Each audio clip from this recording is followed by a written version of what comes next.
কালকা বলে আজকে 10 তারিখ গেছে না, হেরা গোলাপ সার মাজার ভেঙে লাইব।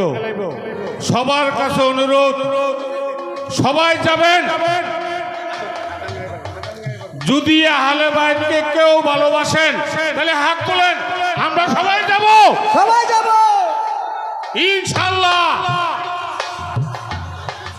যারাই বয়তি গান গাবেন তারা আহলে বাইতকে ভালোবেসে, যে কেউ মাজার ভাঙতে চায় আমরা তাকে প্রতিহত করতে চাই। আমরা তরিকার লোক, যে যে তাই পিসাবের লোক হন না কেন, আমরা তরিকার লোক। আমরা হালে সুন্নতে আর জামাতের লোক।